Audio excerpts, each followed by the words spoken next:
What's going on, everybody? This is Afro Think, and today I'm going to tell you a story, right? I'm going to tell you a story and stay to the end so you'll get the point, okay? So you got to stay to the end to get the point, all right, or the whole thing, because I'm going somewhere with all this, okay? But we're going to start off by me telling you a little bit about myself and how I've become this individual that you guys listen to on a daily basis, right? Because I get a lot in my comments, from my elders who always are impressed that I am the way that I am. I speak the way that I speak, and I'm presenting myself this way. I always get compliments for the things that I'm doing, right?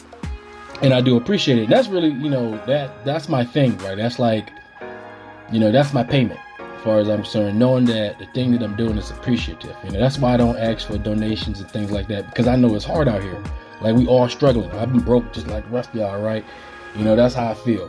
But, some of y'all ain't broke, but, the majority of us, man, we broke. Whether we middle class, whether we making 100,000, I'm making pretty good money, but I'm also paying pretty good money in bills, right? And that's what probably the majority of us are doing, right?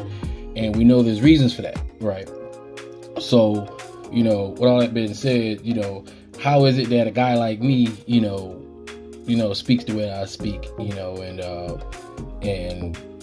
the fact that, I get those type of comments is the only payment that's necessary for me. It just means that what I'm doing is having some sort of effect, that people are listening to me. It doesn't matter if I have 100,000 subscribers, because I want quality subscribers. I don't want, a bunch of people that's looking for drama, a bunch of people that's looking for ignorance, a bunch of people that's looking for distraction. Because the thing is, we all know everybody's not ready.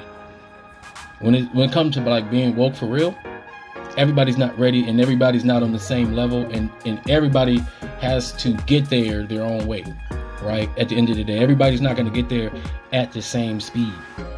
Some people need to use religion. I haven't actually started the story yet, but I'm just laying down the foundation. Some people need to use religions to liberate themselves from a toxic way of thinking, right? And to be honest, if you are a good person, it really shouldn't matter what religion you choose to practice, right? Because it doesn't matter what religion it is. Bad people are bad people, and they'll use religion to hurt people. To be truthfully honest, right? But there are certain religions, certain spiritual systems that vibrate better with certain groups of people, and it's important that we as Black people start to explore our own spiritual and religious systems, because those are things made by us, built for us, right? And those are things we should be using to empower ourselves. That's what I believe. But if you want to believe anything you want to believe, I guess that's fine. However you get there, right? To each his own. But, like I said before, that's why I don't, I practice what I preach. So I'm doing other things to try to enrich myself, to continue the missions of our forefathers, the ones who continue to fight the different stages of us and our issues. And I'll just do what I can. I'm just one person, and I know that, right? I'm a realist, right? But I'm gonna tell you how I got here, and that's the story I'm gonna tell you, and then I'll make the point at the end. So you got to stay to the end to get the point, okay? So first, I want to start off with a little bit about myself. We're gonna start off when I was a kid. I was bad as shit, okay? I'm talking bad. I was bad. I was a thief. I used to go into Kmart and steal all the time. I was good at it too. I was good. Even when I got caught, I still left with stuff. All right, that's how good I was, right? And me and my boy, that's what boys did, right? We stole shit, out of big ass stores. That's what we did. It was fun, right? Stole bikes and shit. I was making bikes, and me and my homeboy, we just had a front yard full of bike frames that we got from everybody's neighborhood, right? Then you go look for the girl down the street sneaking in her window and stuff, and the laundromat. Y'all know about the laundry. Come on, the laundromats, that's all I'm gonna say about that, right? But that's what us boys did, playing football out in the street, but you better be in the house when them lights come on, right? And the thing is, I was raised by my mama and my grandma. My daddy was a typical, pookie, right, that's what it is, product of the system, right? Barely saw my dad, looked just like my dad. But luckily my mom, who had to raise me by herself, along with my grandma, My mom always made sure that I knew my families. I knew my brothers, my sisters. She always made sure that his side of the family knew who I was, right? So, she always took me around the family. So I always praise my mom for that. Because she didn't have to do that. Because a lot of baby mamas don't do that because they may be bitter or whatnot. Because me as a kid, I don't know their relationship, right? I just know that's my dad. That's what he looked like anyway, and that's my mom, right? And I'm a boy, right? And my mom's still a young woman because obviously she had me young, so she was a young mom, and she wasn't married. And y'all know, dating life continues, right? And she has a boy, right? Who the hell wants to date a woman with a boy? Right, that's the work. The girls you want to deal with because they're cute, and you're as a man, you have your want to protect thing. It's just natural for a man to be more okay with a woman with girls. But boys, you already know. You already know what you're gonna be into. You already know what's gonna happen because it's natural, right? What do they do in nature, right? That's all I'm saying. It's something. It's natural, but you got to overcome that if the woman's worth it, right? But my mom, so my mom, she was young. So I used to take advantage of it. She wasn't always around. Sometimes she had to leave me in the house. Sometimes I was by myself, right? But my mom always did certain things, even though, she was working 2-3 jobs to try to take care of us. My mom always did certain things. She always bought me books. Always bought me books about space and dinosaurs and things like that. Anytime there was a program, she signed me up for it. Right? Anytime back, we used to have summer programs back when Marion Barry was the mayor of DC, when he actually had programs and something for us kids to do in the summertime. We used to have all sorts of stuff, and we had job programs. And I remember taking advantage of all those things. Even though that guy was imperfect, but he really cared about the people. Marion Barry, despite people always making jokes that he's a crackhead and this and that and this and that. But listen, Marion Barry was loved, and they didn't care that he was a crackhead because they knew that was just a personal problem. A lot of people got personal problems. Who perfect?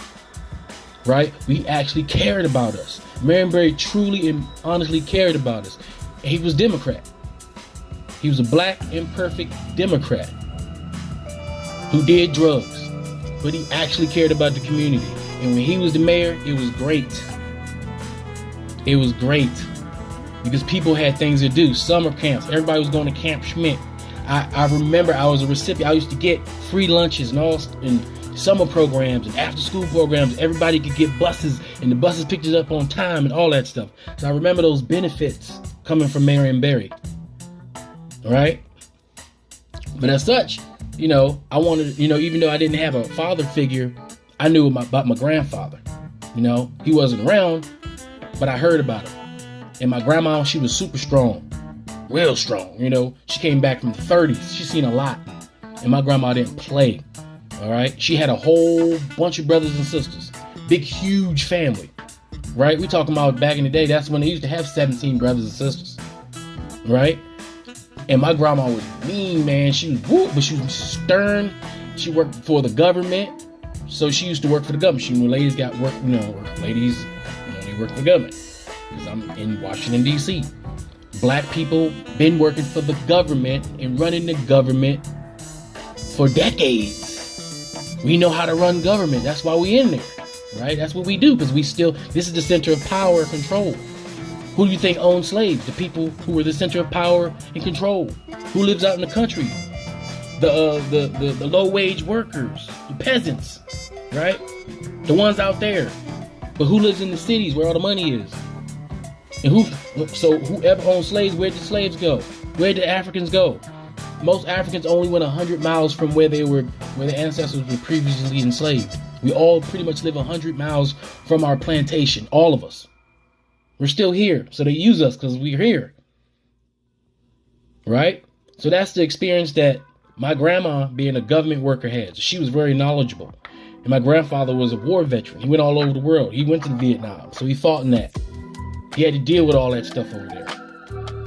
That stuff, the chemicals killed him when he came back. His lungs collapsed. But he got to use the VA. He got to use the VA. Why? Because of civil rights.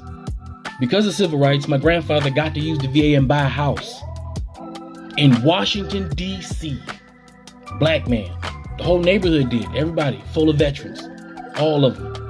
World War II and Vietnam and Cambodian veterans all bought up a whole section of Washington, D.C. Right here at the center of power. Right? So even though I didn't have a father, I had a house and it was still DC, so it was still rough, but it still was a house, right? That was practically paid off because it was on a VA loan. All right. So when my grandfather died and my grandmother having a government job, she was good because she was under the old system where the government workers used to have. Remember that? All my older subscribers, y'all know what I'm talking about. The old government system before they changed it and gave you this crappy one that's like a 401k, you can barely retire. That's why I understand why Social Security and Medicaid is so important. Why the rich people, they want to get rid of Social Security and Medicaid because they don't care. They don't use that. They rich. But us, we need that. That's something. After we finish working 30, 40 years, because after 20 years, you can't actually retire. You're going to work 30 or 40. They're trying to raise the age to 70, 72 or 74 or something like that.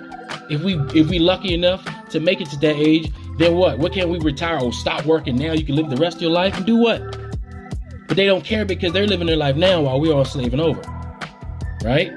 But lucky enough, my grandfather and that VA loan and my grandma and that old system, the good system the government workers used to have, when they retired, they actually could enjoy their entire retirement and they can actually retire when they were still able to do something. Right? So I experienced that and benefited from that. So at least I had a foundation, a place, to rest my head. That was my foundation. So my grandfather took care of the family. And they were married.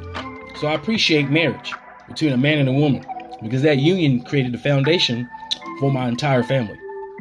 And a house where we can all live together during hard times together. No matter what, we always had a place to go. Because the family unit, mother and father, no matter what they went through, they stuck together. All right. So I got to experience that. At least I had that, even though I didn't have a father and I had a mother, my father wasn't around. She was a single mother, right? But despite that, she made sure I got my education, and my grandma didn't play. It was no such thing as no homework. It was no such thing as no homework. I always had homework. Matter of fact, I was glad when I took homework home because my grandma was vicious. My grandma at a young age, what she would do if I didn't have homework, she would get the newspaper, because my grandma read the newspaper every day. She would open it up, put it on the world section, and she'll give it to me. She said, find something in here to read. Then write me an 8-page, back to front, don't skip no lines, summary of what it is that you learned. And then she'll say, don't make any mistakes. If you make any mistakes, you're going to have to start all over. That means I want all the dots. I want all the dots dotted and the T's crossed. That used to infuriate me because she used to give me a pen. She didn't want to see any imperfections. 8 pages, front to back, with my own head. I had to read it, and I had to understand it, and then I had to write it down and make it perfect. 8 pages? I'm a kid. I'm in middle school, elementary school and middle school. This started in elementary school and continued on. And I would go upstairs and I would write. This sounded impossible to do. And of course it was almost. Right? Of course. Because she would go over with a red pen and she would mark it. Once I knew she marked it, I knew I had to do the whole thing over. And listen, when I say the whole thing over, I'm not talking about the one page. One mistake on 8 pages, front to back. One mistake. I got to do the whole thing over. Oh my God. Do you know how long it would take? I would throw tantrums. I would flip out. Like legitimately flip out because she would drive me crazy. But I'll take my ass upstairs and I'll do it again. I ain't had no choice. Grandma didn't care. She was about that life. She said, go ahead. She said, go ahead. Right? I want to fight, yo. I want to fight her, yo. All right, but shit, right? I wasn't stupid. Mom ain't really no fool. But guess what? I would get that shit because I was like, I didn't want to see that red pen, so I did it perfect. And when I was done, I think she was messing with me, man. I think she was messing with me, but she said it was perfect. She'll let me go. Sometimes this would take 3, 4, 5 hours. All right, no joke. It'd be late, but you know what? When I was done, it was such a sense of satisfaction, and I learned something because it was like an article about something that happened in the world. Right? So he did this every time. This happened a lot. Okay, so I have experience with having a tough grandma, right? Who forced me to learn how to think under pressure, to be able to compartmentalize. She was very cerebral. She was strong, okay? Then I had an uncle who was a world traveler, a passport bro, but he was a professional musician. He'd been around the world. So he used to tell me stories about, being around the world. And my other uncle, he was in the Air Force. So he'd been around the world. So both my uncles traveled around the world. They told me stories about everything. I knew about every country before I went there. I knew how to act before I went there. I saw pictures and I knew stories about how black people were treated overseas compared to treated here. And both my uncles are like geniuses, like griots. Both my uncles were griots. All right, they telling stories with talent. Okay, my uncle toured with Carlos Santana around the world. He was a piano player, musician, right? So, and my other uncle was in the Air Force. So yeah, so I have experience when I was a young age, being inquisitive, right, about the world, being knowledgeable about the world, getting firsthand experience by black men about the world, and having the ability to write and persevere through mental stress and try to do things perfect, to really study and dig down, because I was forced to. So you put it all together, then I decided I wanted to be just like my grandfather, because that was like, well, my father ain't around, who's next? My hero grandfather. He went to war. I'm a patriot. He went to war. All my grand uncles went to war. It was all in World War I, World War II. They fought in all the wars. So my family has a history of fighting in all the wars. The wars. I got the old China cabinet with all the awards and all the pictures and the old photo book with all the uncles and the stories from all the many siblings my grandma has, of how great my uncles, my granduncles were at war. And there's the heroic. So I wanted to be like that. So I said, what's the hardest thing I can do? I always pick the hardest thing I can do because somebody say I can't do it. And then, so I went to the Marine Corps. That's the hardest thing you can do. Went into infantry. That's the hardest thing you can do. But so when I found myself in the Marine Corps and in infantry, because I was like, I ain't going to college because I ain't got no money. I can't afford it. Plus, I didn't know what I wanted to do. I'm 17. I didn't know. I wasn't paying attention to nothing in high school. I went to every one of my classes. I did not skip school. But I wasn't paying attention to anything in my classes. I was just trying to make it through. Shoot. That was it. That's all it did, right? So I know how to read and all that stuff. I was pretty good, all that stuff. But high school, you didn't learn nothing there, right? You was just taking tests. So now I'm in the Marine Corps, and then I realized that the people in the Marine Corps, people who join the military, they're not like the people who go into the military are usually the peasants. Because I was a peasant, right? Right? We all the peasants, the lower class, the middle class. It's the slightly middle class, not quite the middle class, but mostly the lower class. People who coming from the bottom. Why? Because we either want to go in the military because we want to get the GI Bill so we can have a leg up when it comes to getting a house or starting a business, or we want to travel the world because we know the only way we're going to be able to travel the world is if the government pay for it. Because we're not rich enough, our family's not rich enough to just get on a plane and travel the world like upper middle class and rich people do. They don't need to join the military to go travel the world and have all these great experiences. But us lower class, or middle class people, yes, we do.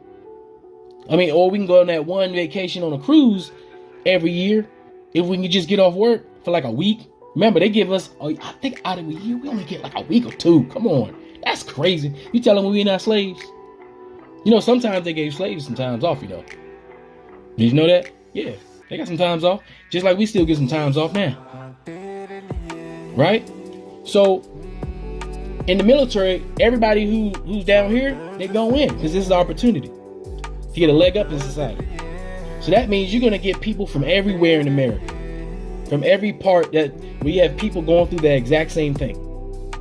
And that's where you start, where I started as a black man. You know, the only white people I saw was the kind we had up here. The offspring of the ones that got the money, right? The ones that had the nice houses when you were in high school. The ones that had the car when they pulled up. Some of them they were wiggers. We had the wigger ones, but they really had money. They lived out in the good part, right? They drove to school, those ones. We knew them. And then we knew the ghetto ones from the hood that was more ghetto than us. We knew them, right? But there was another kind that I got to meet and I had to get to know at an intimate level. Was the white boys from Kentucky, from Mississippi, the Iowa, the Utah, Texas, Louisiana, California, Maine, Florida,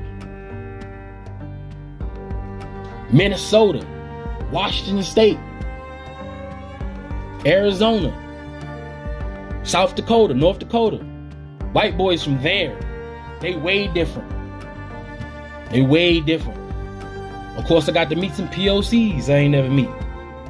Some Filipinos, Puerto Ricans, Eskimos, two different kinds. Like an Eskimo, I ain't never seen no Eskimo except for on TV. But they be there too. Native Americans, real ones. You meet all of these people who join the military. Caribbeans, lots of Caribbeans. Lots of Caribbeans. And they're not even American citizens yet, because that's the deal you get. Yeah, you can join the military, and then we'll make you a citizen after you earn it. So any Caribbean that was in the military earned it. They earned it. Can't say nothing. So shut up if you're saying anything. You shouldn't, but if you are, shut up. Right? So you meet all these type of people, and then they put us together and they tell us to get along. They put us in a small box and tell us to get along. That means I encountered white people that ain't never seen a black person. Never seen a black person. All they seen was the black person that's presented on TV, the one that they watch when they turn on. Local news channel. Keep in mind, local was, remember, it was local TV. It was cable's new, technically. Local. That means most TVs you saw wasn't national. It was just based locally within their state. What do you think they were showing in their state? Think they was promoting the best of black excellence in their state that's 99% white? No. So when they met me, the first black guy, they saw someone like me. Then they saw another one, like, I guess she was the stereotypical one from Florida, like a dark Floridian type black guy. They met a Caribbean, right? But what they've never met was articulate one. They didn't know I can speak, but they didn't know my upbringing. They didn't know I had a grandma that forced me to know how to read and write and make it perfect and understand, how to study and how to think and how to use all my brain cells, all of them. You know what I'm saying? And continue to grow and always know that you're never the smartest. You never want to be the smartest one in the room, and you never stop learning and you don't know anything. Because smart people know that they don't know nothing, and they're always trying to learn. It's the stupid people that think they're smart, that they know everything. That's why you notice when stupid people, they don't accept information because their head is full, because they think they're done. They're not. That's why intelligent people can always say, "Oh yeah," and change their mind, because information's always changing. When new data comes in, things change, and smart people have no problem changing with it instead of being stuck with the old formula just because you want to hold on to for some egotistical reason. It's okay for things to change. So it's okay for what you believe to change and it to be something else. All right? You get it? So she always taught me that. You see, so these people didn't know that. They didn't know that black people are raised like that. Despite their conditions, they're raised to have values, to think, to be smart, to be intelligent, despite being on food stamps every now and then. That everybody's not a Pookie and a Ray Ray. Even if they start out being Pookie and Ray Rays, they can change. I was bad as shit, but I was a smart ass bad as shit, you know. But then I had enough guidance by by the females in my family, and I had this, you know, my uncles as a unit, as a family. They made it work, and they cultivated something, individual that was curious and smart and intelligent and inquisitive and always trying to learn. I'm addicted to learning, right? So when I met these white boys, I wanted to learn about them. And since I'm so forward, and I get this from my grandmother and my mom, right? This is my mama's side. I'm so forward and I'm so in control of my emotions, right? I was able to talk to these guys in such a way that they respected me so much, and they were so impressed. Like a lot of my elders on here who are impressed about how I speak and how I carry myself, how I present myself. They were so impressed by the way I carry myself. It put them in a sense of shock to the point to where they just flat out told me the truth when I asked them a question. They flat out, they didn't lie or hold anything back. And they just told me. I met white boys who was in the KKK. Active KKK members. Active. I met skinheads. Active skinheads. Active. And they were shocked when they met me. Because we're forced to work there. There's nothing I can do about it. I met these people. I've met the black boy who lives out in Midwest, in the West Coast. I met those kind of with the mustache and the hat. I met those black guys that when you look at him, like, man, you must look around them. I met those because I work with them. They were there too. Right? So I met all these guys and I impressed them so much, and I whooped all their asses. So I was the alpha, I was the big dog. Because, you know, so I understand what it is. And listen, all my veterans know exactly what I'm talking about. All my veterans know exactly. Ask every one of them. I know every one veteran that's listening to me right now. Y'all know what I'm talking about. Y'all know what I'm talking about. I whipped all their asses. It was not even it was so easy. I had to gather like 3 or 4 of them, you know, just to make it worth my while. And I still whipped their ass. Like, it was, so you gain that man respect because it's the military. We whip ass, especially when you're infantry. That's what we do. It's some straight like alpha stuff. We don't like doing paperwork, right? So you establish your who's going to be the dominant guy, you know, in your groups, just so everybody know. You just got to do it. You know, just like in jail, I think they got a system in jail, right? Everybody, when you go to high school, there's a system there, right? Everybody knows what happens in high school, middle school, kind of grades. I guess every little, you know, but when the military is serious because we're war fighters. So if you're a warrior, you know, you got to do that, right? This ain't no game. It's not a game. Like we're training to be killers, okay? So you got to have that mentality if that's what you're doing. So you're meeting these guys on that level of straight manliness. You beating their ass and you showing your intelligence at the same time. They couldn't do anything but be impressed. So because of that, they gave me the benefit of just being honest. And I befriended them, even though, you know, I befriended them at the same time. I ain't stupid, and I still, you know, I know their position and they know mine. They respected me. I respected them after I whooped their ass. You know, and I was the fucking man. And they were so impressed. They wanted me to come. They wanted to present me. They wanted to present me to their family. They wanted me to fly to their states and like go there. So I was like, nah, I didn't do that. I did go to a Megadeth concert, but that was because I made one of them go to a hip hop bar with me or whatever. So and that shit was weak. Like, first of all, it was fun because me and one other black guy, thousands of white people. And you know what those thousands and thousands and thousands of white people do at a Megadeth concert when there's only 2 black people there? They all come up to you and tell you how much they love you and sorry for what they did and give you free alcohol and you're just a great they just want to do everything for you, and they want to make sure you have a good time, and they feel bad, but they just had to apologize for all this shit. Like, it's crazy. You got to tell them to back off. It's okay. When you make them comfortable I'm telling you, when you do, there's a point where sometimes they let it out, and they always let it out when they get drunk. They want to tell you how they really feel. And I'm in the Marine Corps. A bunch of drunk white boys from different parts of America, drunk, and then a black guy that they admire who kicks their ass all the time. They tell me the truth. So I was just learning because I suck up information, right? And I always hated bullies. So anytime, and there was, of course, there's always, just like any group, there was always like bullies. There was always, you had the weak ones and the super strong ones, right? And what I used to do is gather the weak ones together, and it was my posse. So the weak ones were, and I would let them know that don't fuck with these guys because they're mine. As far as they my dudes, right? My boys. Don't fuck with them because I'm gonna fuck you up. And that's what I used to do. So they would leave them alone because I don't like bullies. Everybody can't be the strongest, And some of the weak ones in combat, some of the ones that thought they were so big and bad was the biggest bitches. And some of the ones that was the weakest ones were the most bravest ones out there. And that's the truth. That's the God honest truth. And like I said, all my veterans can back me up on this because I know they all had the exact same experience, especially my infantry or my cavalry or my radio battalion people out there. I can tell you that.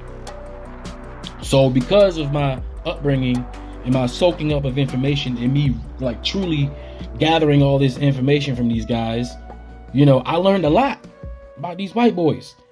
And they live in the same way. The most dangerous ghetto I've ever been to was in North Carolina. It was the most scariest place I've been to in my life. It was a trailer park. I ain't never seen white poverty in my life. Because keep in mind, I'm from the DMV. The worst we ever had as far as white poverty is I saw was kind of sort of in the countryside, and we knew they had big ass houses and a bunch of land. We weren't stupid. I ain't never seen white poverty before until I saw that shit. That shit is next level poverty, and they don't nobody talk about it because it's not popular to talk about poor white people. It's not popular to talk about. Nobody cares about poor white people because they're all racist. You know what I'm saying? So nobody cares about them, right? They're there, suffering just like us. They getting shot by the police just like us. Remember, all America don't look the same.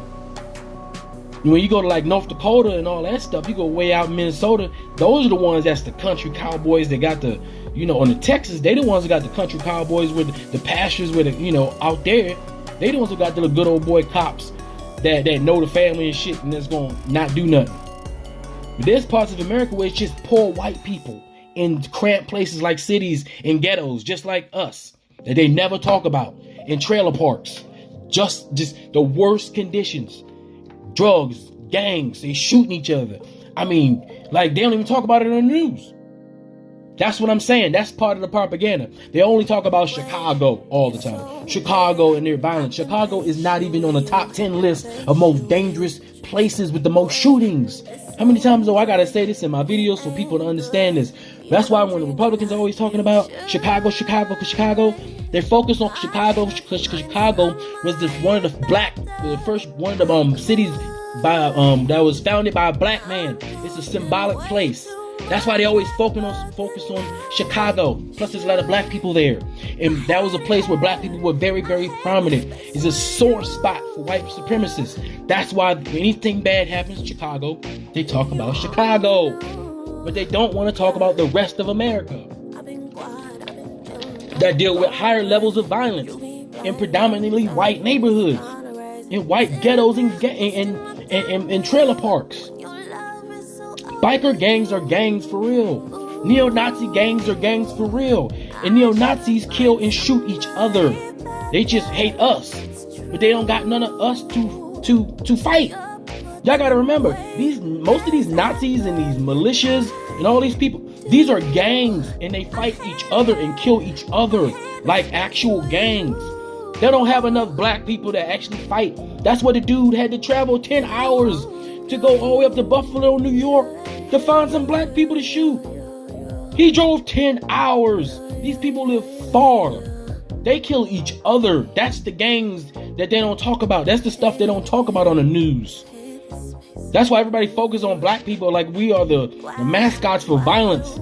They always talk about, oh, you're this population, but you're 30% of the violent crimes or something like that, right? But then they forget, well, okay, well, if we're 30%, even if that's a high proportionate number based on our population, you're still 60% of it. Let's talk about the 60% we never talk about. That's out there, and I've seen it with my own eyes. So I know that these people don't benefit from white privilege, even though a lot of them still believe that they got it. That's the thing. A lot of them still believe that they got it, but they don't benefit from it at all. And these people are the Republicans. And guess what they vote for? Against their interests. Why? Because they vote for Republicans who want to hurt black people. Because that's where the Republicans who don't like that's where the politicians who don't like black people, they pick the Republican Party. Because it's based mainly in the South, the old Confederacy, where the racist white people are who wish they would have won the damn Civil War, right? And they don't quite like black people that much. We're not their favorite people. So of course they want to subjugate us and do things to us. So they pick policies that hurt us because the ones that got the power don't have to worry about the consequences of them hurting us. And in turn, these poor white people vote to hurt us, but in turn it hurts them too. That's why the biggest demographic who benefited from the affirmative action was white women. Do you think it was well-to-do white women who can afford to go to Harvard and who was already lined up to go? Because 40% of them are just legacies. And we're talking about that's already the upper class, right? That's all upper class. So I guess the affirmative action must have been for the middle class, right? It must have been for the middle class of white people so they can get into college. But the Africans, we was just getting in because we were smart. They just didn't want to let us in because we were black. Affirmative action was supposed to let us in because we were black and smart. Remember that. But the Republicans will tell you that the reason why affirmative action was necessary because they were stupid. The black people were stupid. No, we were smart. You wouldn't let us in because we were black. You see how they do that? I'm just saying. Like, think about it. But so I understand that because I learned that, right? So then I go off and I go around the world and I see how America operates.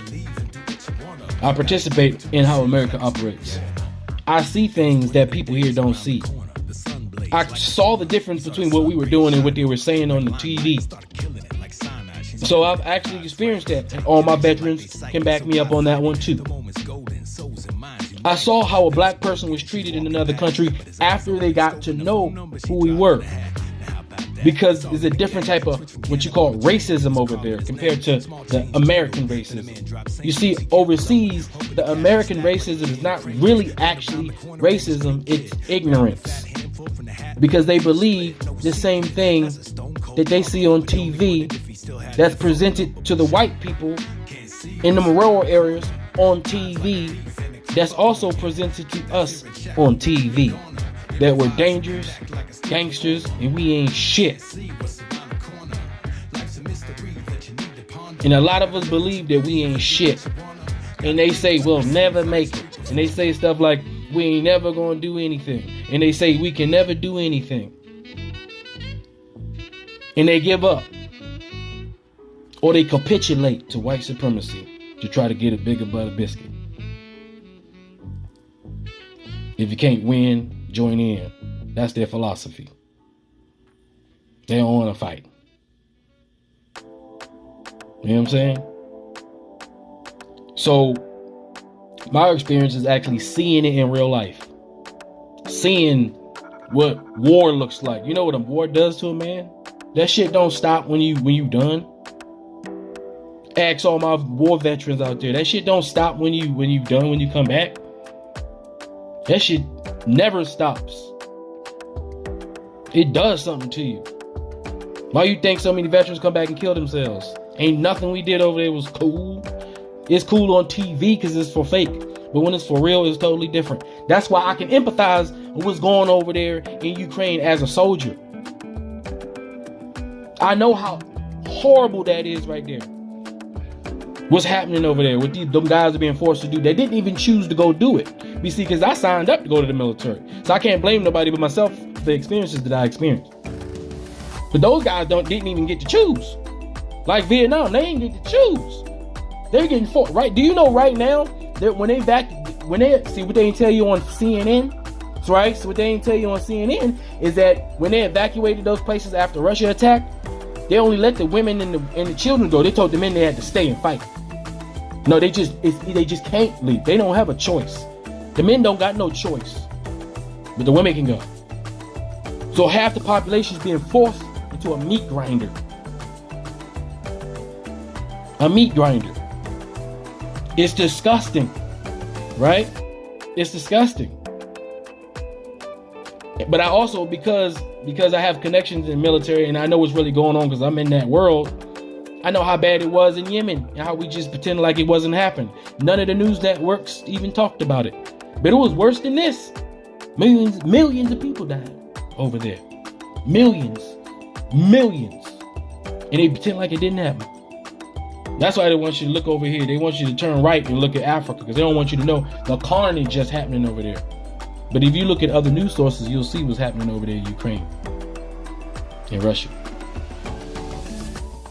Two people groups, two cousins, two brothers fighting each other to the death for a year, for nothing really, to be honest, for nothing, right? So I be knowing what I'm talking about when I be talking about like real stuff. That's why as a Pan-African, I understand this is our opportunity to make a move.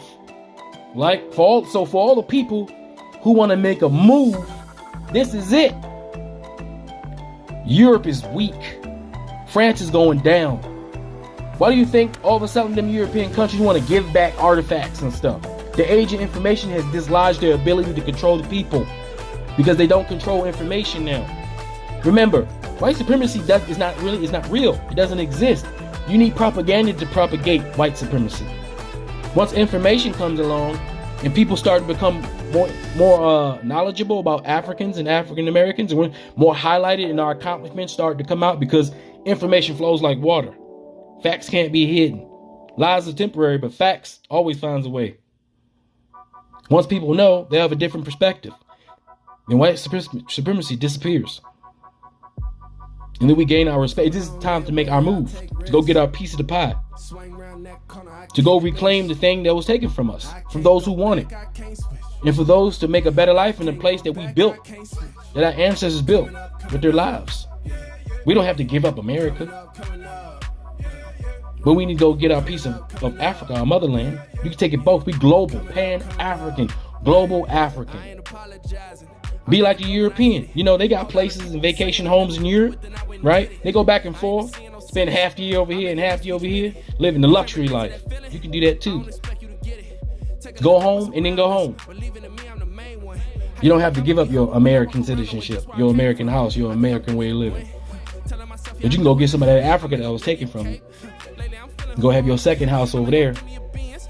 Go have your business over there. Go take your African-American made profits over there to one of the biggest markets that's going to be built and made just for people like you. Take your business over there. Have your vacations over there. Leverage some stuff over there. Bring some of that stuff back over here. Go find something over there that you can bring and sell over here. Make yourself richer over here. I mean, it's a win-win situation. Right? And that's what I'm advocating for and showing you that a normal person can also do it. A normal person, because my story is not that different from a lot of your stories, especially the men out there who didn't grow up in an upper middle class life, a family that with a mother and a father, right? Who had a young mother and who grandmama probably raised her, right? My story is one of many. A dude on the internet. A lot of dudes on the internet with the same story I just said. So there's nothing I said just made me special. It's just I'm putting it in context to let you know I'm normal like you. I'm not one of these Instagram dudes out here faking a story, pretending like I'm somebody I'm not, giving you a bunch of bullshit to try to hype you up artificially, right? Using a bunch of cutscenes and tricks to keep your attention. If what I'm saying don't keep your attention, then I guess I don't deserve it. That's why I don't use a bunch of tricks. That's why I don't use cut jumps. That's why I don't do none of that. I try to keep it real and authentic as possible. Because first of all, I don't like to be fake because I'm too lazy to be fake. I can't do that. Because I keep remembering to do it and all that stuff. And I'm going to forget one day because y'all know I do a lot of videos. So it's best to just be real, right? That way I can just be real anytime I want. And bam, it's done, right? I can just repeat that and duplicate that anytime. My workflow is smooth because I'm just keeping it real. All right, so that's why I keep it real. That's why I have this level of articulation. Even though, like I said, there are people who speak way better than me. I just know that I speak, good. I know I speak good. I take pride in it too. There's nothing wrong with that. Because I try to be an effective communicator. And then when I talk to you, I try to keep it real with you guys and give you real information and not waste your time with bull crap. Because there's a lot of people that's just really talking about nothing of any consequence or any importance when it comes to being a Pan-African or being pro-black or being pro-progress. You know what I'm saying? So you got people who are doing it for fake, people who are doing it for likes, people who are doing it for donation and shares, and you got people who's doing it for real. So anyway, that's all I got to say. This is Afro Think Tank. Learn something, teach something. I'm out.